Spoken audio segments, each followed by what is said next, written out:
한국이 여기 낄 레벨입니까? 하버드 학술 포럼에서 중국 대표가 거만하게 입을 열었습니다. 4대 발명, 만리장성, GDP 세계 2위. 한국과 우리는 차원이 다르죠.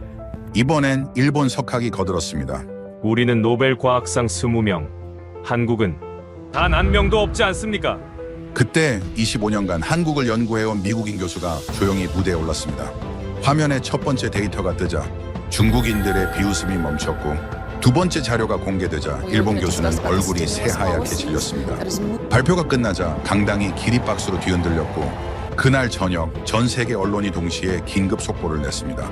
한국이 세계를 속여왔다. 12분 만에 세계를 뒤집은 그 진실, 지금 바로 공개합니다. 그날 일은 정말 제 머릿속에서 지워지지가 않습니다. 제 이름은 차원석입니다. 그날 하버드 국제포럼에 참석했던 한국계 물리학자였죠. 미국에 온 지 35년째였습니다. 하버드 박사 학위를 받았고 MIT 연구소에서 10년을 보냈으며 보스턴 대학교 교수로 있었어요. 세계 석학들이 모인 동아시아 문명과 미래 포럼. 저는 그 무대에 설 예정이었습니다. 포럼 시작 30분 전이었어요. 로비데스크에서 당일 프로그램을 집어들었죠. 페이지를 넘기며 발표자 명단을 확인했습니다. 중국 대표 장칭화 교수, 베이징 대학, 일본 대표 후지와라 다케시 교수, 도쿄 대학. 그 아래는 비어 있었어요. 분명 일주일 전 확인 메일에는 제 이름이 있었는데 다시 처음부터 끝까지 훑어봤습니다. 3번을 확인했죠. 없었습니다. 한국 대표 차원석이라는 이름이 흔적도 없이 사라져 있었어요. 프로그램을 떨어뜨릴 뻔했습니다. 주변의 웃음소리가 갑자기 멀게 느껴졌어요. 실수일 거야. 저는 행사 데스크로 향했습니다. 백발의 여성 진행자가 태블릿을 보고 있었죠. 실례합니다. 발표자 명단 확인 부탁드립니다. 차원석인데요. 아, 차 교수님. 그녀의 얼굴에 난처한 기색이 스쳤어요. 죄송한데요. 프로그램 변경이 있었습니다. 변경이요? 시간 문제로 동아시아 세션은 중국과 일본 두 나라만 진행하게 됐어요. 가슴에 무언가 와 닿았습니다. 차갑고 날카로운 느낌. 저는 한 달 동안 준비했습니다만, 이해합니다만 어쩔 수 없었어요. 그녀가 잠시 머뭇거리더니 덧붙였죠. 솔직히 동아시아의 핵심은 중국과 일본 아니겠어요? 핵심. 그 한 단어가 귓속에서 울렸습니다. 35년, 하버드, 박사, MIT 경력. 그게 무슨 소용이었나요? 결국 한국은 저는 없는 사람이었던 겁니다. 감사합니다. 고개를 숙이고 화장실로 걸어갔어요. 문을 밀고 들어가 거울 앞에 섰습니다. 거울 속 남자, 반백의 머리, 피곤한 눈가. 제 모습이었죠. 세면대를 붙잡았어요. 손에 힘을 주니 손가락 마디가 하얗게 질렸습니다. 35년, 뭘 위해 살았나? 작은 목소리가 새어나왔어요. 문득 박사 과정 첫 학기가 떠올랐습니다. 지도교수 연구실에서였죠. 차, 너 나라는 원천 기술이 없지 않나? 선진국 따라하는 게 고작이잖아. 그때도 전 대답하지 못했어요. 뭐라고 증명할 수 있었겠어요? 물을 틀었습니다. 세수를 하고 고개를 들었어요. 물방울이 뚝뚝 떨어졌죠. 밖으로 나왔습니다. 강당으로 향했어요. 500명이 넘는 사람들로 가득했습니다. 앞줄에는 각국 대표 이름표가 놓여 있었어요. 중국, 일본, 인도, 독일, 한국 자리는 만들어지지도 않았더군요. 저는 맨 뒷줄 구석에 앉았습니다. 프로그램을 펼쳤어요. 동아시아, 세션 중국의 혁신과 일본의 정밀함. 제목에도 한국은 없었습니다. 또 투명인간이구나. 한숨이 나왔어요. 그때는 몰랐습니다. 2시간 뒤 이 강당이 완전히 뒤집힐 거라는 걸. 한국이라는 이름이 모든 입에 오르내릴 거라는 걸요. 사회자가 단상에 올랐습니다. 동아시아 문명과 미래를 논하는 시간입니다. 먼저 중국 장칭화 교수님을 모시겠습니다. 박수가 터졌어요. 저는 주먹을 쥐었습니다. 굴욕의 시간이 시작됐죠. 무대에 오른 장칭화 교수, 베이징대 출신다운 당당함이었어요. 큰 키에 우렁찬 목소리, 자신감이 넘쳤습니다. 여러분, 동아시아 문명은 중국에서 시작됐습니다. 첫 마디부터 강렬했어요. 화면에 만리장성이 떴습니다. 4대 발명을 보십시오. 화약, 나침반, 종이, 인쇄술, 모두 중국의 손에서 탄생했어요. 인류를 바꾼 발명들이죠. 슬라이드가 넘어갈 때마다 감탄이 터졌습니다. 저는 뒷좌석에서 가슴이 답답해졌어요. 화약 없이 현대 무기가 있었을까요? 나침반 없이 대항해가 가능했을까요? 종이 없이 지식이 퍼졌겠습니까? 장 교수는 계속했습니다. 현재를 보시죠. 고속철도 시속 350km. 베이징에서 상하이까지 4시간입니다. 이게 중국의 속도예요. 고속철 영상이 나왔어요. 와 하는 탄성이 들렸습니다. 5000년 역사의 나라입니다. 공자, 노자의 철학이 지금도 세계를 움직여요. 한자 문화권 자체가 우리의 영향력이죠. 그가 잠시 멈췄다가 미소 지으며 말했어요. 동아시아는 중국 중심으로 발전했습니다. 과거도, 현재도, 미래도 그럴 겁니다. 우레 같은 박수가 쏟아졌어요. 500명이 일제히 손뼉을 쳤습니다. 제 가슴이 먹먹했어요. 한국은 한 번도 언급되지 않았으니까요. 경제 규모, GDP 18조 달러, 세계 2위, 우주 기술, 달 뒷면 착륙 유일. 이게 중국의 위상입니다. 또 박수. 몇몇은 일어서기까지 했어요. 저는 의자에 몸을 웅크렸습니다. 제가 작아지는 것 같았어요. 동아시아, 미래는 중국이 이끕니다. 1대1로로 실크로드를 다시 만들죠. 아시아에서 유럽, 아프리카까지 있는 경제 벨트입니다. 장 교수가 내려오자 여운 같은 박수가 계속됐습니다. 사회자가 감격한 표정으로 말했어요. 놀라운 발표였습니다. 중국의 과거와 미래를 동시에 봤네요. 속으로 생각했어요. 한국도 있는데, 우리도 역사가 있고 기술도 있는데, 하지만 입 밖으로 낼 기회는 없었죠. 사회자가 다시 무대에 섰습니다. 이어서 일본 후지와라 다케시 교수님입니다. 한숨이 나왔어요. 이제 일본 차례. 또다시 한국은 지워지겠죠. 후지와라 다케시 교수가 무대에 올랐습니다. 도쿄대 교수답게 절도 있는 모습이었어요. 단정한 정장에 은퇴 안경. 전형적인 일본 학자의 이미지였죠. 안녕하십니까? 일본의 정신에 대해 말씀드리겠습니다. 그의 목소리는 차분했지만 힘이 실려 있었어요. 화면에 사무라이 갑옷이 나타났습니다. 사무라이 정신을 아십니까? 완벽을 추구하는 장인 정신. 그것이 일본의 혼입니다. 우리는 하나를 만들더라도 최고를 만듭니다. 슬라이드가 바뀌었어요. 도요타 자동차 공장이 나왔습니다. 도요타 생산 방식을 보세요. 저스트 인 타임, 카이젠. 이 모든 것이 세계 제조업의 표준이 됐습니다. 불량 제로를 추구하는 우리의 정신이 만든 기적이에요. 청중들이 고개를 끄덕였습니다. 특히 경영학 교수들이 열심히 메모하는 게 보였어요. 전자제품을 보십시오. 소니, 파나소닉, 닌텐도. 이 브랜드들이 세계를 어떻게 바꿨는지 아실 겁니다. 워크맨이 음악 문화를 바꿨고 플레이스테이션이 게임 문화를 바꿨죠. 역대 소니 제품들이 차례로 나타났어요. 워크맨부터 최신 플레이스테이션까지. 그리고 문화산업입니다. 애니메이션과 만화는 이제 전 세계 청소년 문화의 중심이에요. 포켓몬, 드래곤볼, 나루토. 이 캐릭터들을 모르는 사람이 있습니까? 몇몇 젊은 참석자들이 미소를 지었어요. 그들도 분명 일본 애니메이션을 보며 자랐을 테니까요. 일본의 미슐랭 스타 레스토랑 수를 아십니까? 프랑스 다음으로 많은 미슐랭 스타를 보유하고 있습니다. 스시는 이제 세계 고급 요리의 대명사가 됐어요. 후지와라 교수가 잠시 숨을 고르더니 더욱 자신감 있게 말했습니다. 우리는 아시아에서 가장 많은 노벨상을 받은 나라입니다. 과학 분야만 20명이 넘는 수상자를 배출했어요. 이것이 일본의 연구력입니다. 저는 점점 작아지는 기분이었어요. 한국도 노벨상 수상자가 있지만 단 한 명뿐이니까요. 메이지 유신 이후 우리는 아시아 최초로 근대화에 성공했습니다. 서양 기술을 받아들이되 일본 정신을 잃지 않았죠. 그 결과가 오늘날의 일본입니다. 그의 목소리에 자부심이 묻어났어요. 와비사비라는 말을 아십니까? 불완전함 속에서 완전함을 찾는 일본의 미학이에요. 우리는 단순히 기술을 만드는 게 아니라 예술을 만듭니다. 박수가 터져 나왔습니다. 저는 주변을 둘러봤어요. 모든 사람이 감탄하는 표정이었습니다. 일본은 작은 섬나라지만 세계 3위의 경제 대국입니다. 자원이 없어도 기술과 정신으로 이뤄낸 기적이죠. 후지와라 교수가 마무리했습니다. 동아시아의 정밀함. 그것은 일본이 세계에 선물한 것입니다. 우레와 같은 박수가 쏟아졌어요.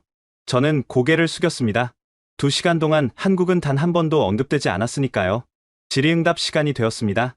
앞자리에 앉은 한 학생이 손을 들었어요. 인도계로 보이는 하버드 MBA 학생이었습니다. 곱슬머리에 날카로운 눈빛을 가진 20대 후반 남학생이었죠. 정말 흥미로운 발표 잘 들었습니다. 중국과 일본의 위상이 대단하네요. 그가 일어서며 주변을 둘러봤어요. 뭔가를 찾는 듯한 표정이었죠. 그런데 궁금한 게 있어요. 동아시아 하면 중국, 일본은 워낙 유명한데 한국은 어떤 특별한 기여가 있었나요? BTS나 K-팝 말고 역사적으로요. 그 순간 강당이 웃음바다가 됐습니다. 키득키득거리는 소리, 수군거리는 소리가 여기저기서 들려왔어요. 맞아. 한국은 뭐가 있지? K-팝 추는 나라 아닌가? 삼성. 그것도 일본 기술 베낀 거잖아. 누군가가 큰 소리로 말했어요. 오징어 게임이 있잖아요. 넷플릭스에서 봤는데 재밌더라고요. 또 다른 웃음이 터졌습니다. 마치 한국은 오락거리 정도로만 생각하는 것 같았어요. 장칭화 교수가 웃으며 답했습니다. 한국은 중국과 일본 사이에 있는 나라죠. K-팝이 인기 있다고 들었어요. 나름 열심히 하는 것 같던데요. 그의 말투에는 동정심 같은 게 묻어났어요. 마치 어린아이를 대하듯이 말이죠. 후지와라 교수도 거들었습니다. 한국은 우리가 가르쳐준 것들을 잘 배웠어요. 전자제품도 우리 기술을 바탕으로 발전시켰고요. 저는 자리에서 벌떡 일어나고 싶었어요. 아니다. 한국은 독자적인 기술이 있다고 외치고 싶었습니다. 하지만 제 다리는 움직이지 않았어요. 35년 동안 쌓인 무력감이 저를 의자에 묶어놓은 것 같았죠. 그때 한 여학생이 덧붙였어요. 한국 드라마는 재밌어요. 로맨틱하고 예쁘잖아요. 그래. 성형수술도 유명하대. 김치는 맵지만 맛있어. 모든 대화가 한국을 하찮게 만들고 있었어요. 문화산업은 그저 오락거리로, 음식은 별미 정도로, 기술은 모방품으로 취급받고 있었죠. 저는 주먹을 꽉 쥐었습니다. 손톱이 손바닥에 박힐 정도로 세게 쥐었어요. 분노와 서러움이 동시에 치밀어 올랐습니다. 이게 현실이구나. 이게 세계가 보는 한국이구나. 사회자가 정리하려고 나섰어요. 자, 다음 질문을 받겠습니다. 바로 그때였습니다. 강당 뒤쪽에서 누군가 조용히 일어서는 게 보였어요. 회색 머리에 단정한 정장을 입은 50대 여성이었습니다. 레이철 윈터스 교수였어요. 하버드 역사학과에서 25년간 한국사를 연구해온 분이죠. 평소 과묵하기로 유명한 그녀가 갑자기 일어서니 주변 사람들이 놀란 듯 쳐다봤어요. 잠깐만요. 레이철 교수의 목소리는 조용했지만 강단이 있었습니다. 모든 시선이 그녀에게 쏠렸어요. 제가 답해드리겠습니다. 그녀가 앞으로 걸어가기 시작했어요. 구두 소리가 강당에 또각또각 울렸습니다. 그녀의 손에는 작은 USB가 들려 있었어요. 사회자가 당황하며 말했습니다. 아, 윈터스 교수님. 예정에 없던 발표인데요. 5분만 시간을 주세요. 아니, 10분이면 충분합니다. 그녀의 목소리에는 단호함이 묻어났어요. 무대에 오른 레이철 교수는 USB를 노트북에 연결했습니다. 그녀가 얼마나 이 순간을 기다려왔는지 알 수 있었어요. 제 가슴이 뛰기 시작했습니다. 뭔가 달라질 것 같은 예감이 들었어요. 방금 학생이 물었죠. BTS와 K-팝 말고 한국에 뭐가 있냐고? 레이철 교수가 말했습니다. 화면이 바뀌었어요. 첫 장면이 나타나자 저는 눈을 의심했습니다. 임진왜란 당시의 고지도와 함께 거북선 설계도가 또렷하게 보였거든요. 강당이 순식간에 조용해졌습니다. 방금 전까지 웃고 떠들던 분위기가 한순간에 바뀌었어요. 제 할아버지는 한국전쟁 참전 용사였습니다. 레이철 교수의 갑작스러운 고백에 모두가 놀랐어요. 할아버지는 돌아가시기 전까지 한국을 잊지 못하셨어요. 폐허 속에서도 책을 읽던 한국 아이들, 포탄이 떨어지는 와중에도 공부를 멈추지 않던 그들을 말이죠. 그녀는 잠시 숨을 고르더니 계속했습니다. 그래서 저는 한국을 연구하기 시작했습니다. 25년 동안요. 그리고 깨달았죠. 우리가 한국에 대해 너무 모른다는 걸. 화면에 새로운 슬라이드가 떴어요. 1592년 세계 최초의 철갑선이라는 제목이었습니다. 여러분, 이것을 보세요. 그녀가 거북선 설계도를 확대했어요. 정교한 도면이 화면 가득 펼쳐졌습니다. 이것은 1592년, 즉 400년도 더 전에 한국에서 만들어진 세계 최초의 철갑선입니다. 후지와라 교수의 얼굴이 굳어졌어요. 그의 손이 무의식적으로 떨리는 게 보였습니다. 당시 유럽은 어땠습니까? 스페인 무덕함대도 영국 해군도 모두 목선을 쓰고 있었어요. 철갑선은 상상조차 못했죠. 레이철 교수는 다음 슬라이드를 보여줬어요. 거북선의 구조를 상세히 설명하는 도면이었습니다. 12문의 대포를 장착했고 철로 된 뾰족한 침을 등에 꽂아 적의 상륙을 막았어요. 선수에는 용머리를 달아 연기를 뿜게 했고 노를 젓는 격군들은 적에게 보이지 않도록 설계했습니다. 청중들의 눈이 점점 커졌어요. 누군가가 작게 와우 하고 탄성을 지르는 소리가 들렸습니다. 이게 단순한 배라고 생각하십니까? 이것은 당시 최첨단 기술의 집약체였습니다. 레이철 교수의 목소리에 점점 힘이 실렸어요. 저는 가슴이 뛰기 시작했습니다. 누군가가 드디어 진실을 말하고 있었으니까요. 레이철 교수는 새로운 슬라이드를 띄웠습니다. 임진왜란 당시 일본 수군의 기록이었어요. 이것은 일본 측 기록입니다. 철로 덮인 괴물 같은 배가 나타나 우리 함대를 초토화시켰다고 적혀 있어요. 일본 수군은 이 배를 보고 도망치기 바빴다고 합니다. 후지와라 교수의 표정이 더욱 굳어졌어요. 자국의 기록이 증거로 제시되니 반박할 수가 없었던 거죠. 거북선을 설계한 사람이 누군지 아십니까? 이순신 장군입니다. 그는 단순한 군인이 아니었어요. 천재적인 과학자이자 전략가였죠. 화면에 이순신 장군의 초상화가 나타났어요. 그는 조류와 바람을 계산하고 지형을 이용하고 심리전을 구사했습니다. 현대 군사 전술의 교과서라고 할 수 있죠. 레이철 교수는 다음 자료를 보여줬어요. 영국 해군 사관학교의 교재였습니다. 영국 해군 사관학교에서는 이순신 장군의 전술을 가르칩니다. 넬슨 제독과 함께 세계 해군사의 영웅으로 말이죠. 청중들이 술렁이기 시작했어요. 이런 사실을 처음 듣는 사람들이 대부분이었으니까요. 거북선의 철갑 기술을 보세요. 단순히 철판을 덮은 게 아닙니다. 포탄을 튕겨내도록 각도를 계산했고 무게 중심을 잡기 위해 설계를 수정했어요. 이것은 현대 전차의 경사 장갑 원리와 같습니다. 한 미국인 교수가 손을 들고 물었어요. 정말 놀랍네요. 그런데 왜 이런 사실이 알려지지 않은 거죠? 레이철 교수가 씁쓸하게 웃었습니다. 한국은 자랑하는 것을 좋아하지 않는 민족이에요. 조용히 해내고 조용히 성취하죠. 그래서 세계가 모르는 겁니다. 그녀는 새로운 슬라이드를 보여줬어요. 한산도 대첩의 전술도였습니다. 한산도 대첩을 아십니까? 이순신 장군이 하객진이라는 독창적인 전술로 일본 함대 59척을 격침시키고 단 한 척도 잃지 않은 전투입니다. 한 교수가 놀란 표정으로 물었어요. 59대 0이라고요? 그게 가능한가요? 네, 가능했습니다. 왜냐하면 이순신은 단순히 싸운 게 아니라 과학적으로 계산했거든요. 레이철 교수는 전투 시뮬레이션을 보여줬어요. 현대 컴퓨터로 재현한 한산도 대첩이었죠. 보세요. 하객진 전술은 학의 날개를 펼친 모양입니다. 적을 유인해서 포위하고 집중 포격을 가하는 전술이죠. 이것은 현대 해군 전술의 기초가 되었습니다. 화면에 숫자들이 나타났어요. 일본 수군 사상자 8,980명, 조선 수군 사상자 19명. 이게 기적입니까? 아닙니다. 과학입니다. 철저한 준비와 계산의 결과죠. 청중들이 숨을 죽이고 듣고 있었어요. 방금 전까지 한국을 조롱하던 그들이 이제는 경외감 어린 표정으로 화면을 바라보고 있었습니다. 그런데 이게 다가 아닙니다.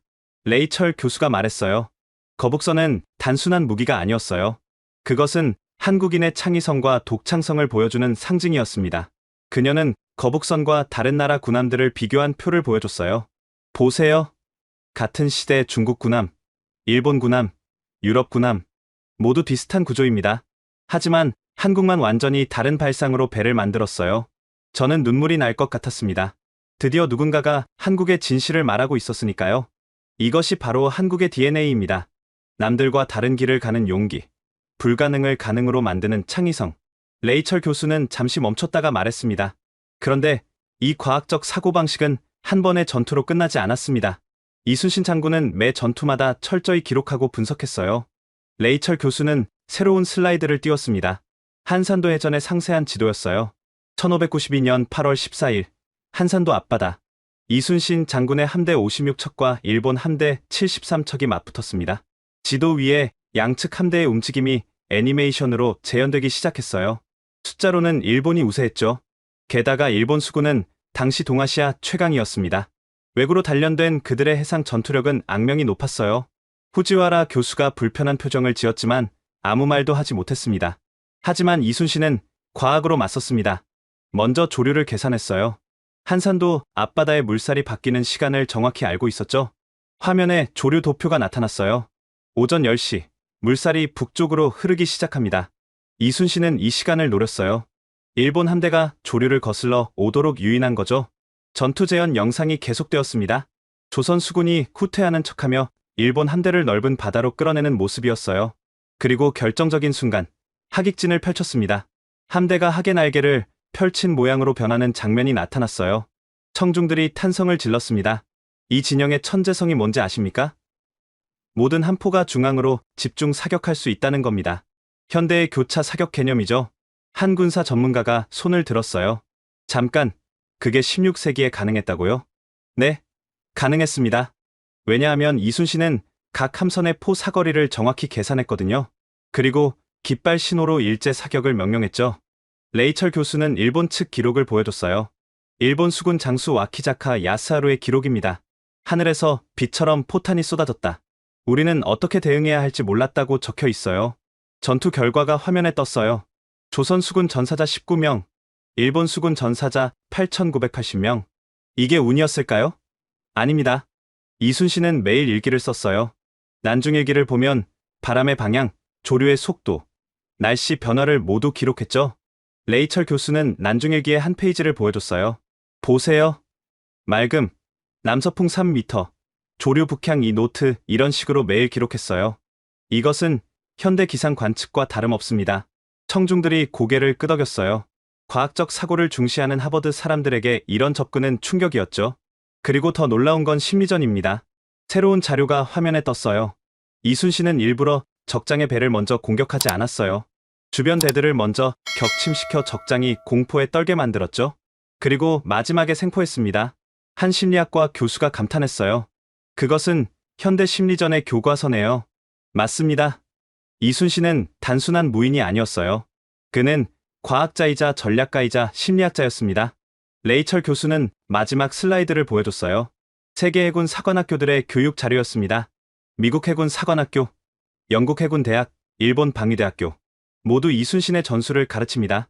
왜일까요? 그의 전술이 시대를 초월한 보편성을 갖고 있기 때문입니다. 저는 가슴이 벅차올랐어요. 한국의 영웅이 세계적으로 인정받고 있다는 사실에 자부심이 느껴졌습니다. 이순신 장군의 정신은 400년이 지난 지금도 한국인들에게 살아 있습니다. 레이철 교수가 말을 이었습니다. 그리고 그 정신은 현대에 이르러 완전히 다른 형태로 부활했죠. 화면이 바뀌자 거대한 조선소의 모습이 나타났습니다. 울산 현대중공업의 전경이었어요. 축구장 수십 개를 합친 듯한 거대한 부지에 거인 같은 크레인들이 늘어서 있었죠. 여러분, 400년 전 철갑선을 만든 그 정신이 오늘날 어떤 모습으로 세계를 놀라게 하는지 보시겠습니까? 레이철 교수의 목소리에 힘이 실렸어요. 전 세계 LNG 선의 60%가 한국에서 만들어집니다. 이게 무슨 의미인지 아십니까? 그녀는 LNG 선의 구조도를 보여줬어요. LNG, 액화천연가스는 영하 163도로 보관해야 합니다. 조금만 온도가 올라가면 폭발하죠. 이런 극한의 조건을 견디는 탱크를 만들 수 있는 나라가 몇 개나 될까요? 청중들이 고개를 갸웃거렸어요. 전 세계에서 단 3나라뿐입니다. 한국, 일본, 중국. 그런데 기술력 차이가 압도적이에요. 그래프가 나타났습니다. 한국 60%, 일본 20%, 중국 15%. 특히 멤브레인 방식이라는 최첨단 기술은 한국이 독점하고 있습니다. 프랑스가 원천 기술을 갖고 있지만 상용화는 오직 한국만 가능해요. 장칭화 교수가 반박했습니다. 중국도 조선업에 막대한 투자를 하고 있습니다. 곧 따라잡을 겁니다. 레이철 교수가 고개를 저었어요. 투자와 기술은 다릅니다. LNG 선 한 척을 만드는 데 필요한 용접 기술자를 아십니까? 특수 용접 자격증을 가진 기술자가 500명 필요해요. 이런 인력을 하루아침에 만들 수 있습니까? 그녀는 새로운 자료를 보여줬어요. 더 충격적인 사실을 알려드리죠. 미국 해군이 자국 전함의 수리를 한국에 의뢰하고 있습니다. 강당에서 와 하는 소리가 터져 나왔어요. 미국인들조차 놀라는 표정이었습니다. USS 피츠제럴드, USS 존 맥케이노. 이 구축함들이 사고로 손상됐을 때 어디서 수리했는지 아십니까? 한국입니다. 화면에 미해군 구축함이 한국 조선소에 입항하는 사진이 나타났어요. 미국이 왜 태평양을 건너 한국까지 군함을 보낼까요? 자국에도 조선소가 있는데 말이죠. 한 미국인 교수가 대답했어요. 기술력 때문이겠죠? 정확합니다. 미국 조선소는 군함 건조에만 특화되어 있어요. 복잡한 수리나 개조는 한국이 더 뛰어납니다. 게다가 속도도 빠르고 품질도 우수하죠. 레이철 교수는 계속했습니다. 한국 조선업의 역사를 아십니까? 1970년대만 해도 한국은 배 한 척 제대로 못 만들었어요. 새로운 사진이 나타났습니다. 젊은 시절의 정주영 회장이었어요. 현대 창업자 정주영 회장의 이야기를 들려드리죠. 그는 영국 은행에 가서 말했어요. 배를 만들겠으니 돈을 빌려달라고. 청중들이 귀를 기울였어요. 은행에서 물었죠. 배 만들어 본 적 있습니까? 정주영 회장이 뭐라고 답했는지 아세요? 레이철 교수가 잠시 멈췄다가 말했습니다. 아니요. 하지만 만들 수 있습니다라고 했어요. 몇몇 사람이 웃었지만 레이철 교수는 진지했습니다. 그는 한국 500원짜리 동전을 꺼냈어요. 거기 그려진 거북선을 보여주며 말했죠. 우리 조상이 400년 전에 이런 배를 만들었습니다. 우리도 할 수 있습니다라고. 저는 소름이 돋았어요. 거북선이 현대 조선업으로 이어지는 스토리였으니까요. 그리고 2년 후 정주영은 26만 톤급 초대형 유조선을 만들어냈습니다. 세계가 깜짝 놀랐죠? 통계 그래프가 나타났어요. 그로부터 50년 후 한국은 세계 조선업 1위가 됐습니다. 불가능을 가능으로 만든 거죠. 후지와라 교수가 인정하듯 고개를 끄덕였어요. 한국 조선소의 생산성은 경이롭습니다. 같은 배를 만드는데 중국은 3년, 한국은 2년이면 충분해요. 그것도 품질은 한국이 훨씬 우수하죠. 레이철 교수는 마지막 자료를 보여줬어요. 최근 전 세계 선박 수주 통계입니다. 한국 45%, 중국 35%, 일본 15%. 그런데 금액으로 따지면 한국이 60%를 넘어요. 왜일까요? 고부가 가치 선박이 많아서겠죠? 맞습니다. 한국은 LNG선, 해양 플랜트, 특수 선박 등 기술력이 필요한 배를 만듭니다. 중국은 벌크선 같은 단순한 배가 대부분이고요. 청중들이 진지한 표정으로 듣고 있었어요.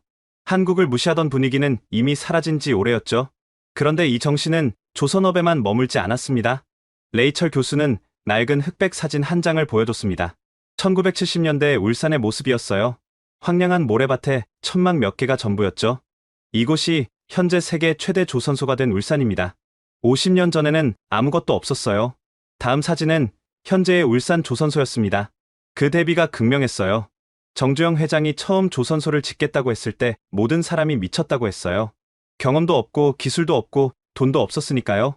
그녀는 정주영 회장의 일화를 이어갔습니다. 그가 영국 바클레이스 은행에 갔을 때 일입니다. 은행 간부들이 물었어요. 당신들이 무엇을 믿고 배를 만들겠다는 겁니까? 청중들이 집중했어요. 정주영은 주머니에서 500원짜리 동전을 꺼냈어요. 그리고 말했죠. 이 거북선을 보십시오. 우리 조상은 400년 전에 이미 철갑선을 만들었습니다. 그 후손인 우리가 왜 못 만들겠습니까? 한 영국인 교수가 감탄했어요. 브릴리언트. 과거와 미래를 연결한 완벽한 스토리텔링이네요. 그런데 더 놀라운 건 정주영이 계약을 따낸 방법입니다. 레이철 교수는 미소를 지었어요. 그는 그리스 선주를 찾아갔어요. 그리고 말했죠. 배를 먼저 주문해주면 그 주문서로 은행 대출을 받아 조선소를 짓고 조선소가 완성되면 배를 만들어드리겠다고. 청중들이 웃음을 터뜨렸어요. 이게 말이 됩니까? 없는 조선소에서 만들 배를 먼저 주문하라뇨? 하지만 그리스 선주는 계약했어요. 왜일까요? 정주영의 진정성을 믿었기 때문입니다. 새로운 영상이 재생됐어요. 당시 건설 현장이었죠. 정주영은 24시간 공사를 진행했어요. 한국 속도라는 말이 여기서 나왔죠. 낮에는 공사하고 밤에는 교육했어요. 용접도 모르던 농민들을 세계 최고의 기술자로 만들었습니다. 통계가 화면에 떴어요. 2년 만에 26만 톤급 유조선 2척을 완성했어요. 예정보다 6개월 빨랐죠. 품질도 완벽했고요. 한 교수가 물었어요. 어떻게 그게 가능했죠? 경험도 없었는데. 한국인의 교육열과 근성입니다. 당시 기술자들의 증언을 보면 하루 16시간씩 일하며 동시에 공부했다고 해요. 선진국 기술자를 초빙해 배우고 밤에는 도면을 외웠죠. 레이철 교수는 감동적인 사진을 보여줬어요. 작업복을 입은 노동자들이 횃불을 들고 야간 작업을 하는 모습이었죠. 이들에게는 꿈이 있었어요. 우리도 할 수 있다는 신념이었죠. 그들은 단순히 배를 만든 게 아니라 불가능을 가능으로 만들었습니다. 다음 그래프가 나타났어요. 한국 조선업의 성장 곡선이었죠. 1970년 세계 시장 점유율 0%에서 시작해 현재 45%. 이것이 기적이 아니면 무엇입니까? 청중들이 고개를 끄덕였어요. 이제 아무도 한국을 무시하지 않았죠. 그런데 정주영의 도전은 여기서 끝나지 않았어요. 레이철 교수는 새로운 사진을 보여줬어요. 1998년 그는 소 1000마리를 끌고 북한을 방문했어요. 분단의 벽을 넘은 거죠. 이것이 한국인의 정신입니다. 불가능은 없다는 믿음이요. 저는 눈물이 날 뻔했어요. 한국 기업인의 정신과 본질을 외국인 교수가 이렇게 정확히 이해하고 있다니? 레이철 교수는 화면을 전환했습니다. 작은 반도체 칩 하나가 확대되어 나타났어요. 이제 더 작은 것에 대해 이야기하겠습니다. 하지만 그 영향력은 거대하죠. 그래프가 나타났습니다. 전 세계 메모리 반도체 시장 점유율이었어요. 삼성전자와 SK하이닉스. 이 두 한국 기업이 전 세계 디램 시장의 70%, 낸드 플래시 시장의 50%를 차지합니다. 청중들이 놀란 표정을 지었어요. 여러분 주머니에 있는 스마트폰, 노트북, 태블릿, 거의 모두 한국산 메모리를 쓰고 있어요. 한국 없이는 디지털 세상이 멈춥니다. 한 컴퓨터 공학과 교수가 물었어요. 인텔이나 타이완 TSMC는 어떻습니까? 좋은 질문입니다. 인텔은 CPU에 강하고 TSMC는 파운드리에 강하죠. 하지만 메모리는 한국이 절대 강자입니다. 왜일까요? 레이철 교수는 1997년 IMF 위기 당시 사진을 보여줬어요. 거리에서 금을 모으는 시민들의 모습이었죠. 1997년 한국은 국가 부도 위기였어요. IMF에서 구제 금융을 받았죠. 모든 기업이 투자를 중단했습니다. 하지만 삼성은 달랐어요. 다음 슬라이드는 이건희 전 삼성 회장이었습니다. 이건희 회장은 이렇게 말했어요. 위기는 기회다. 남들이 멈출 때 우리는 뛴다고. 그리고 반도체에 천문학적인 투자를 했죠. 숫자가 화면에 떴어요. 1998년 삼성 반도체 투자액 30억 달러. 회사가 망할 수도 있는 상황에서 30억 달러를 투자했어요. 전 세계가 미쳤다고 했죠. 장칭화 교수가 고개를 저었어요. 도박이었네요. 너무 위험한. 도박이 아니었습니다. 계산된 베팅이었죠. 이건희 회장은 반도체 사이클을 정확히 읽었어요. 불황기에 투자하면 호황기의 시장을 지배한다는 걸 알았죠. 그래프가 나타났습니다. 2000년대 초반 삼성의 시장 점유율이 수직 상승하는 모습이었어요. 결과는 대성공이었습니다. 일본 기업들이 몰락하고 삼성이 1위가 됐죠. 이것이 한국식 경영입니다. 위기를 기회로 만드는 역발상이요. 레이철 교수는 반도체 공장 내부 사진을 보여줬어요. 반도체는 먼지 하나 허용하지 않는 초정밀 산업입니다. 클린룸은 수술실보다 1000배 깨끗해야 해요. 이런 환경을 만들고 유지하는 것 자체가 기술입니다. 후지와라 교수가 인정하듯 말했어요. 한국의 반도체 수율은 정말 놀랍습니다. 같은 웨이퍼에서 일본보다 10% 더 많은 칩을 생산하죠. 그 비결이 뭔지 아십니까? 한국 엔지니어들의 헌신입니다. 레이철 교수는 삼성 기흥 공장의 야경을 보여줬어요. 24시간 불이 켜진 공장이었죠. 한국 반도체 공장은 절대 멈추지 않아요. 엔지니어들이 3교대로 24시간 관리합니다. 문제가 생기면 새벽에도 달려와요. 이런 헌신이 세계 1위를 만들었습니다. 그녀는 최신 기술 동향을 보여줬어요. 현재 삼성은 3나노미터 공정을 양산하고 있어요. 머리카락 굵기의 10,000분의 1입니다. 이런 기술을 가진 회사는 전 세계에 3곳뿐이에요. 청중들이 감탄했어요. 더 놀라운 건 투자 규모입니다. 삼성은 최근 발표에서 향후 10년간 반도체에 450조 원을 투자한다고 했어요. 한국 GDP의 20%에 달하는 금액이죠. 한 경제학과 교수가 말했어요. 그것은 국가적 베팅이네요. 맞습니다. 한국은 반도체에 구군을 걸었어요. 그리고 지금까지 성공했죠. 자원이 없는 나라가 기술로 세계를 지배하는 겁니다. 저는 가슴이 뿌듯했어요.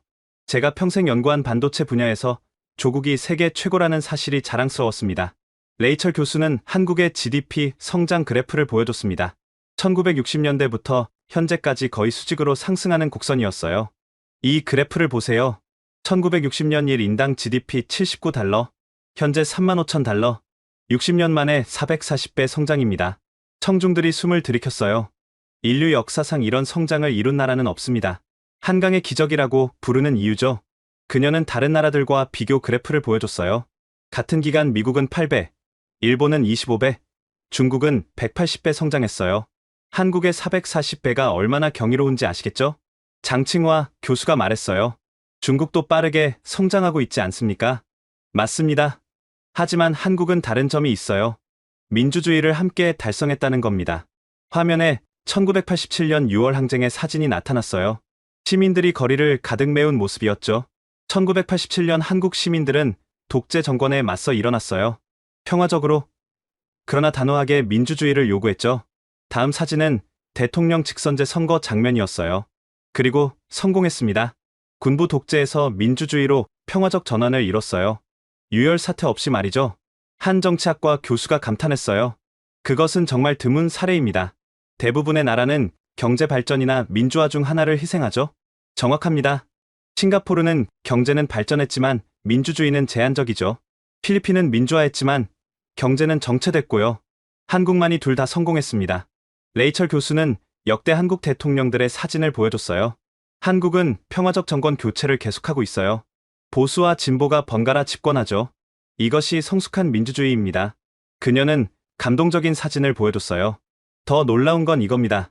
대통령을 탄핵할 때도 평화적이었어요. 수백만이 거리로 나왔지만 폭력은 없었죠. 청중들이 진지한 표정으로 들었어요. 매주 토요일 시민들이 촛불을 들고 광장에 모였어요. 그리고 집회가 끝나면 쓰레기를 줍고 돌아갔죠. 이것이 한국 민주주의의 성숙도입니다. 후지와라 교수가 말했어요. 일본도 민주주의 국가입니다만, 물론입니다. 하지만 한국은 시민이 직접 쟁취한 민주주의예요. 그래서 더 소중히 여기고 적극적으로 참여하죠. 레이철 교수는 투표율 통계를 보여줬어요. 한국의 대선 투표율은 70%가 넘어요. 청년층도 적극적으로 투표합니다. 민주주의가 살아있다는 증거죠. 그녀는 감동적인 사진을 보여줬어요. 투표소 앞에 줄 선 시민들이었죠. 경제 성장과 민주화를 동시에 이룬 나라? 이것이 진정한 한국의 기적입니다. 레이철 교수는 낡은 흑백 사진을 보여줬습니다. 한국전쟁 직후 천막에서 공부하는 아이들이었어요. 그런데 이 모든 성취의 뿌리에는 무엇이 있을까요? 그녀가 질문을 던졌어요. 바로 교육입니다. 1953년 한국은 완전히 파괴된 나라였어요. 학교도 교과서도 선생님도 부족했죠. 하지만 한국인들은 포기하지 않았습니다. 다음 사진은 천막 교실의 내부였어요. 흙바닥에 앉아 공부하는 학생들이었죠. 보세요. 의자도 없고 책상도 없어요. 하지만 아이들의 눈빛을 보세요. 배움에 대한 열망이 가득하죠. 청중들이 사진을 자세히 들여다봤어요. 부모들은 끼니를 걸러가며 자녀를 교육시켰어요. 배고파도 공부는 해야 한다고 말하며 레이철 교수는 통계를 보여줬어요. 1960년 한국의 대학 진학률은 5%였어요. 현재는 70%가 넘습니다. 세계 최고 수준이죠. 한 교육학과 교수가 물었어요. 어떻게 그런 변화가 가능했죠? 교육을 최우선 가치로 삼았기 때문입니다. 한국 부모들은 자녀 교육을 위해서라면 모든 걸 희생해요. 레이철 교수는 1980년대 고시원 사진을 보여줬어요. 이곳은 고시원입니다. 겨우 2평 남짓한 좁은 방에서 청년들이 공부했어요. 하루 15시간씩 몇 년을 이렇게 살았죠. 다음 사진은 새벽 도서관이었어요. 학생들로 가득 찬 열람실이었죠. 한국 대학 도서관은 24시간 열려 있어요. 새벽 3시에도 학생들이 공부합니다. 이런 나라가 또 있을까요? 청중들이 고개를 저었어요. 더 놀라운 건 사교육입니다. 한국 부모들은 연간 20조 원을 사교육했습니다. GDP의 1%예요. 장칭화 교수가 놀랐어요. 그것은 너무 과도한 게 아닙니까? 과도할 수 있죠. 하지만 그 결과를 보세요. 레이철 교수는 국제학업 성취도 평가 결과를 보여줬어요. 피사, 팀스 등 모든 국제평가에서 한국은 최상위권입니다. 특히 수학과 과학에서 압도적이죠. 그녀는 한국 과학자들의 사진을 보여줬어요. 한국인 과학자들이 네이처, 사이언스에 발표하는 논문이 매년 늘고 있어요. 교육 투자가 결실을 맺는 거죠. 다음 자료는 한국 유학생 통계였어요. 미국 아이비리그 대학의 한국인 비율을 아십니까? 하버드, 예일, 프린스턴. 모두 아시아계 중 한국인이 가장 많아요. 청중들이 놀란 표정을 지었어요. 인구 5천만의 작은 나라에서 이렇게 많은 인재가 나온다는 것. 이것이 교육의 힘입니다. 레이철 교수는 마지막으로 감동적인 사진을 보여줬어요. 졸업식에서 부모에게 절하는 학생들이었죠. 한국에서 교육은 단순한 지식 습득이 아니에요. 가족의 희망이고 나라의 미래입니다. 그리고 이 교육열이 한국의 모든 기적을 만들어냈죠. 레이철 교수는 훈민정음 원본 사진을 보여줬습니다. 이제 한국 정신의 뿌리를 보겠습니다. 훈민정음, 한글의 창제 원리서입니다. 그녀는 세종대왕의 서문을 영어로 번역해 읽었어요. 나라의 말이 중국과 달라. 어리석은 백성이 말하고자 하는 바가 있어도 제 뜻을 펴지 못한다. 내가 이를 불쌍히 여겨 새로 28자를 만드니 사람마다 쉽게 배워 날마다 쓰기를 바란다라고 했습니다. 청중들이 감탄했어요. 15세기 왕이 백성을 위해 문자를 만들었다는 거죠. 이것은 혁명적 사고였어요. 당시 문자는 지배층의 전유물이었는데 한 언어학과 교수가 말했어요. 한글은 과학적으로도 완벽한 문자 체계입니다. 유네스코가 문맹 퇴치상 이름을 세종대왕상으로 정한 이유죠. 레이철 교수가 고개를 끄덕였어요. 맞습니다. 한글 덕분에 한국의 문맹률은 거의 제로예요. 모든 국민이 읽고 쓸 수 있다는 것. 이것이 발전의 기초였죠. 그녀는 1970년대 새마을 운동 사진을 보여줬어요. 새마을 운동을 아십니까? 1970년대 한국 농촌 근대화 운동입니다. 마을 사람들이 함께 도로를 닦는 사진이었어요. 정부는 시멘트와 철근만 제공했어요. 나머지는 마을 주민들이 직접 했죠. 스스로 도로를 만들고 다리를 놓았어요. 장칭화 교수가 물었어요. 강제 동원이었습니까? 아닙니다. 자발적 참여였어요. 우리 마을을 우리가 바꾸자는 정신이었죠. 레이철 교수는 새마을 운동 전후 비교 사진을 보여줬어요. 10년 만에 한국 농촌이 완전히 바뀌었어요. 초가집이 기와집으로, 흙길이 포장도로로 변했죠. 그녀는 계속했습니다. 이것이 한국의 협동 정신입니다. 개인이 아닌 공동체를 생각하는 마음이요. 다음 사진은 1997년 금 모으기 운동이었어요. IMF 위기 때 시민들이 자발적으로 금을 모았어요. 결혼반지, 돌반지까지 국가에 바쳤죠. 청중들이 놀란 표정을 지었어요. 351만 명이 참여해 227톤의 금을 모았어요. 21억 달러 상당이었죠. 이런 일이 가능한 나라가 또 있을까요? 후지와라 교수가 인정하듯 말했어요. 그것은 정말 놀라운 단결력입니다. 이것이 바로 한국의 저력입니다. 위기 때마다 하나로 뭉치는 힘. 그것이 오늘의 한국을 만들었어요. 레이철 교수는 BTS가 빌보드 1위에 오른 순간을 보여줬습니다. 7명의 젊은이들이 환호하는 모습이었어요. 이제 현재를 봅시다. 한국 문화가 세계를 정복하고 있어요. 그녀는 빌보드 차트를 보여줬어요. BTS는 빌보드 핫백에서 1위를 6번 했어요. 비영어권 아티스트로는 전무한 기록이죠. 다음은 기생충의 아카데미 시상식 장면이었어요. 봉준호 감독의 기생충, 아카데미 작품상, 감독상, 각본상, 국제영화상을 휩쓸었죠. 비영어 영화 최초입니다. 청중들이 고개를 끄덕였어요. 오징어 게임은 어떻습니까? 넷플릭스 역사상 가장 많이 본 시리즈예요. 94개국에서 1위를 했죠. 넷플릭스 통계가 화면에 떴어요. 최근 몇 년 사이 한국 콘텐츠 시청 시간이 600% 증가했어요. 이런 폭발적 성장은 전례가 없습니다. 한 문화비평가가 손을 들었어요. 왜 갑자기 한국 문화가 인기를 끄는 건가요? 진정성과 보편성의 결합입니다. 한국 콘텐츠는 한국적이면서도 인류 보편의 감정을 다뤄요. 레이철 교수는 한국 드라마의 한 장면을 보여줬어요. 한국 드라마는 가족, 사랑, 정의 같은 보편 가치를 다룹니다. 하지만 표현 방식은 독특하죠. 정서적 깊이가 있어요. 그녀는 K-팝 댄스 학원의 세계 분포도를 보여줬어요. 전 세계 K-팝 댄스 학원이 5,000개가 넘어요. 뉴욕, 런던, 파리, 도쿄, 방콕, 어디든 있죠. 다음은 한국어 학습자 통계였어요. 듀오링고에서 한국어는 세계 7번째로 많이 배우는 언어예요. 몇 년 전만 해도 23위였는데 말이죠. 청중들이 놀랐어요. 한국 음식은 어떻습니까? 김치, 불고기, 비빔밥이 세계 어디서나 인기예요. 파리의 한국 식당 사진이 나타났어요. 프랑스인들이 줄 서 있는 모습이었죠. 미슐랭 가이드 파리 편에 한국 식당이 15개 실렸어요. 프랑스인들이 한국 음식을 인정한 거죠. 레이철 교수는 K-뷰티 산업 통계를 보여줬어요. 한국 화장품 수출액이 연간 100억 달러를 넘어요. 10단계 스킨케어가 세계 표준이 됐죠. 그녀는 마지막으로 말했습니다. 이것은 단순한 유행이 아니에요. 라이프 스타일 전체를 수출하는 거죠. 한국적 삶의 방식이 세계인의 선택을 받고 있는 겁니다. 저는 가슴이 벅차올랐어요. 한국 문화가 이렇게 세계적 영향력을 갖게 될 줄은 꿈에도 몰랐으니까요. 그런데 이 모든 것의 근원에는 무엇이 있을까요? 레이철 교수가 마지막 질문을 던졌어요. 바로 한국인의 정신입니다. 포기하지 않는 끈기, 함께하는 공동체 의식, 교육에 대한 열정, 그리고 조용히 실력으로 증명하는 겸손함이요. 레이철 교수의 발표가 끝나자 강당은 완전한 침묵에 빠졌습니다. 500명이 넘는 청중이 숨소리조차 내지 않았어요. 그때 후지와라 교수가 천천히 일어났습니다. 윈터스 교수님, 감사합니다. 저는 제가 얼마나 무지했는지 깨달았습니다. 그의 목소리에는 진정성이 묻어났어요. 일본이 한국의 기술을 전수했다고 생각했어요. 하지만 한국은 우리와는 완전히 다른 길을 걸어왔군요. 인정합니다. 그가 깊이 고개를 숙였어요. 일본인이 공개적으로 고개 숙이는 것은 최고의 예우였죠.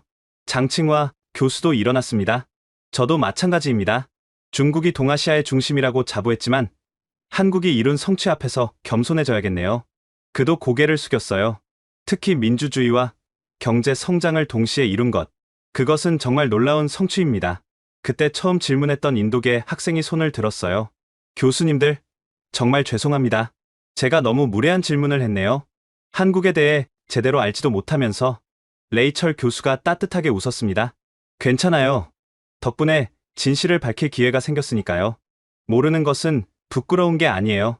알려고 하지 않는 것이 부끄러운 거죠. 청중 한 명이 큰 소리로 말했어요. 이제 교과서를 다시 써야 할 때가 온 것 같습니다. 박수가 터져 나왔어요. 처음에는 한두 명이었지만 곧 전체로 퍼졌죠.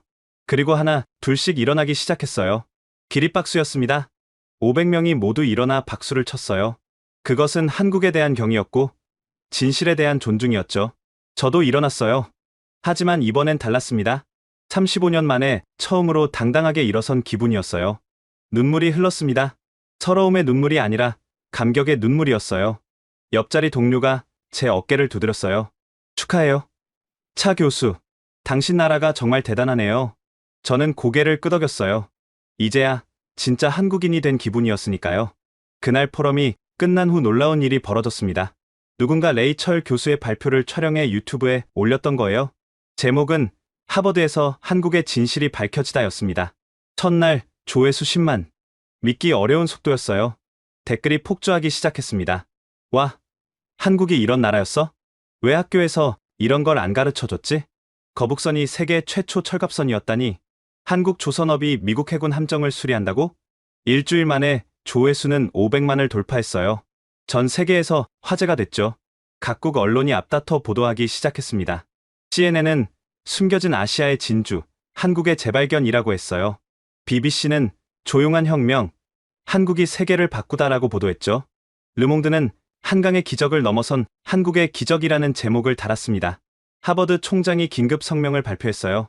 우리는 너무 오랫동안 편견에 갇혀 있었습니다. 한국에 대한 연구를 대폭 확대하겠습니다. 일주일 후 하버드는 한국학연구소 설립을 공식 발표했어요. 초대 소장은 당연히 레이철 교수였죠. 그뿐만이 아니었습니다. MIT, 예일, 프린스턴, 스탠퍼드, 미국 주요 대학들이 앞다퉈 한국학 프로그램을 신설했어요. 유럽도 마찬가지였습니다. 옥스퍼드, 케임브리지, 소르본 모두 한국 연구를 강화하겠다고 발표했죠. 가장 놀라운 반응은 아시아에서 나왔어요. 도쿄대학이 한국학과를 독립학과로 승격시켰고 베이징대도 한국연구센터를 설립했습니다. 한 달 후 하버드 스퀘어에서 특별 전시회가 열렸어요. 한국, 조용한 혁명의 나라라는 제목이었죠. 전시회에는 거북선 모형, 반도체 웨이퍼, 한복, 훈민정음, 복사본 등이 전시됐어요. 개막식에는 수천 명이 몰려들었습니다. 한국에 대한 관심이 폭발한 거죠. 저도 초청받아 개막식에 참석했어요. 35년 만에 처음으로 자랑스럽게 한국인임을 밝힐 수 있었죠. 6개월 후 UN 본부에서 특별 교육 세션이 열렸습니다. 주제는 한국 모델, 21세기 발전의 새로운 패러다임이었어요. 193개국 대표들이 참석했죠. 발표자는 레이철 교수였습니다. 한국은 증명했습니다. 자원이 없어도, 작은 나라여도, 식민지 경험이 있어도 선진국이 될 수 있다는 것을. 그녀의 발표가 끝나자 UN 사무총장이 말했어요. 한국 모델을 개발도상국들의 표준 모델로 연구하겠습니다. 그 후 변화는 빨랐어요. 세계은행이 한국발전 모델 연구팀을 신설했고 IMF도 한국의 위기 극복 사례를 교과서로 만들었죠. 아프리카 여러 나라들이 한국의 협력을 요청했어요. 새마을 운동을 배우고 싶다는 거였죠. 동남아시아 국가들은 한국의 교육 시스템을 벤치마킹하기 시작했고요. 가장 인상적인 변화는 미국 대학가에서 일어났어요. 하버드 경영대학원이 삼성과 현대 케이스를 필수 과목으로 지정했고 MIT는 한국 반도체 산업을 집중 연구하기 시작했죠. 전 세계 50개 주요 대학이 한국학 과정을 신설하거나 확대했어요. 한국어를 배우려는 학생도 폭증했죠. 하버드의 한국어 수강 신청자가 정원의 10배를 넘었다고 해요. 저는 이 모든 변화를 보며 생각했습니다. 드디어 세계가 진짜 한국을 보기 시작했구나. 1년 후 저는 레이철 교수를 다시 만났습니다. 하버드 한국학연구소 개설 1주년 기념식에서였죠. 차 교수님, 그동안 잘 지내셨어요? 네, 교수님. 덕분에 이제는 당당하게 한국인이라고 말할 수 있게 됐어요. 우리는 찰스강이 보이는 벤치에 앉았어요. 교수님, 왜 한국을 그렇게 연구하셨어요? 25년이나. 레이철 교수가 미소를 지었습니다. 할아버지가 한국전쟁에서 돌아온 후 늘 말씀하셨어요. 그 나라 사람들은 특별하다. 언젠가 세계가 놀랄 것이다 라고. 그녀는 하늘을 바라보며 말했어요. 할아버지가 오르셨어요. 한국은 조용히 혁명을 이뤘죠. 소리내지 않고, 자랑하지 않고, 그저 묵묵히. 저는 고개를 끄덕였어요. 그게 한국의 방식이죠. 침묵의 힘이라고 할까요? 맞아요. 한국은 증명하려 하지 않았어요. 그저 살아남으려 했을 뿐이죠. 그런데 그 과정에서 기적을 만들었어요. 우리는 잠시 침묵했어요. 찰스강의 석양이 비치고 있었죠. 차 교수님, 한국의 진짜 힘이 뭔지 아세요? 뭐라고 생각하세요? 포기하지 않는 것, 그리고 함께하는 것. 한국인들은 혼자가 아니라 함께 일어섰어요. 그것이 진짜 힘이죠. 저는 깊이 공감했어요. 35년 타국 생활을 하면서도 잊지 못했던 것이 바로 그거였으니까요. 그날 이후 저는 한국에 대해 다시 생각하게 됐습니다. 우리는 왜 스스로를 낮게 평가했을까요? 왜 우리의 성취를 자랑스러워하지 못했을까요? 아마도 너무 빨리 달려왔기 때문일 겁니다. 뒤돌아볼 여유가 없었던 거죠. 하지만 이제는 알아야 합니다. 한국은 거북선으로 세계의 전사를 바꿨고 한글로 민주적 문자 혁명을 이뤘습니다. 폐허에서 일어나 선진국이 됐고 독재를 평화적으로 끝냈습니다. 반도체로 세계를 지배하고 조선업으로 바다를 정복했습니다. 그리고 지금 문화로 세계인의 마음을 사로잡고 있죠. 이 모든 것을 조용히 묵묵히 해냈습니다. 우리는 증명하려 한 게 아니었어요. 그저 살아남으려 했을 뿐이었죠. 부모 세대는 자식을 위해 희생했고 우리는 그 희생에 보답하려 노력했습니다. 그것이 한강의 기적을 만들었고 민주화를 이뤘고 한류를 탄생시켰습니다. 이제 세계가 한국을 주목합니다. 더 이상 숨겨진 나라가 아니에요. 하지만 우리는 여전히 겸손해야 합니다. 그것이 우리의 방식이니까요. 조용히, 그러나 확실하게. 그것이 한국의 길입니다. 여러분, 우리는 위대한 나라의 국민입니다. 그 사실을 잊지 마세요. 이순신 장군이 거북선으로 바다를 지켰듯이, 정주영 회장이 500원, 동전 하나로 세계를 놀라게 했듯이, 우리 조상들이 한글을 만들어 지식의 민주화를 이뤘듯이, 우리는 계속해서 불가능을 가능으로 만들고 있습니다. 조용히, 묵묵히, 그러나 확실하게. 그것이 한국의 방식입니다. 그리고 그 방식으로 우리는 세계를 계속 놀라게 할 것입니다. 지금까지 하버드 포럼에서 벌어진 놀라운 반전의 순간을 들려드렸습니다. 어떠셨나요? 우리가 몰랐던 우리나라의 진짜 모습, 놀라우셨죠? 거북선의 창의성, 정주영의 도전 정신, 반도체 투자의 지혜, 촛불의 성숙함. 우리는 이 모든 것을 조용히 해냈습니다. 자랑하지 않고 묵묵히 증명했죠. 그리고 이제 세계가 묻습니다. 한국, 도대체 어떻게 한 거야? 답은 간단합니다. 포기하지 않는 DNA, 함께하는 문화, 배움을 중시하는 전통. 여러분도 지금 이 정신을 이어가고 있습니다. 그 모든 노력이 모여 또 다른 기적을 만들 겁니다. 한국의 이야기는 끝나지 않았습니다. 이제 시작입니다. 이 자랑스러운 이야기를 더 많은 분들과 나누고 싶다면 구독과 좋아요, 그리고 공유 부탁드립니다. 세계가 인정한 한국의 위대함, 우리 선조들이 물려준 이 정신을 다음 세대에도 전해질 수 있도록 함께 해주세요. 우리의 이야기는 계속됩니다. 지금까지 코리아 원더풀이었습니다. 감사합니다. 감사합니다. 감사합니다. 감사합니다. 감사